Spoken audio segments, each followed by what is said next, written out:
তার সাথে কথা বলতে চাই না, আমি এখন ওখানে যেতে চাই, এরকম সেন্টেন্সগুলিকে আমরা কিভাবে ইংরেজিতে বলবো তাই আমরা শিখব আজকের এই ভিডিওতে।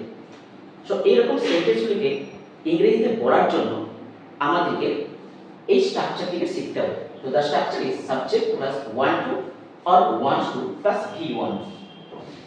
অর্থাৎ এই স্ট্রাকচারটিকে আমরা কখনো ব্যবহার করব যখন আমরা আমাদের মনের ইচ্ছা বা আমরা আমাদের ডিজায়ার প্রকাশ করব, তখন আমরা সেখানে এই স্ট্রাকচারে ব্যবহার করব। তো চলো কয়েকটি এক্সাম্পলের মাধ্যমে আমরা স্ট্রাকচারটিকে খুব সহজে বুঝে নিই। আমি সেখানে যেতে চাই, তাহলে আমার ইচ্ছা হচ্ছে আমি সেখানে যাব। এটাকে আমরা ইংরেজিতে কিভাবে বলবো?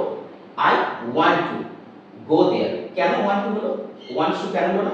যেহেতু আই একটি ফার্স্ট পারসন সিঙ্গুলার নাম্বার, তার জন্য আমরা এখানে ওয়ান্ট টু এর ব্যবহার করেছি।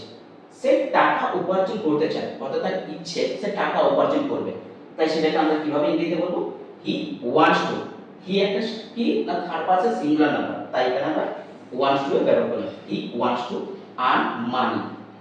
এবারে আমরা যদি ইচ্ছা না থাকে, আমাদের যদি ইচ্ছা না থাকে, আমি সেখানে যেতে চাই না, আমি তার সাথে কথা বলতে চাই না, এইরকম বাক্যগুলিকে ব্যবহার করার জন্য আমাদেরকে কি ব্যবহার করতে হবে? ওয়ান্ট টু এর আগে ডু নট বা ডাজ নট এর ব্যবহার করতে হবে। কখন ডু নট হবে? যখন ফার্স্ট পারসন বা সেকেন্ড পারসন হবে তখন আমরা ডু নট এর ব্যবহার করব, বা থার্ড পারসন সিঙ্গুলার নয় প্লুরাল নাম্বারে আমরা ডু নট এর ব্যবহার করব, এবং থার্ড পারসন সিঙ্গুলার নাম্বারে শুধুমাত্র থার্ড পারসন সিঙ্গুলার নাম্বারে আমরা ডাজ নট এর ব্যবহার করব। আমি সময় নষ্ট করতে চাই না, সেটা ইংরেজিতে কিভাবে আমরা বলবো? I do not. কেন ডু নট? যেহেতু আই কি না ফার্স্ট পারসন, তার জন্য I do not want to waste time. সে কথা বলতে চায় না, অর্থাৎ তার এখন কথা বলার ইচ্ছা নেই। এটাকে আমরা ইংরেজিতে কিভাবে বলবো? She does not. Third person singular number, তাই আমরা ডাজ নট এর ব্যবহার করেছি। সি ডাজ নট বা ডাজন্ট ওয়ান্ট টু টক। সে কি না সে কথা বলতে চায় না। আশা করছি স্ট্রাকচারটিকে তোমরা খুব ভালোভাবে বুঝতে পেরেছো।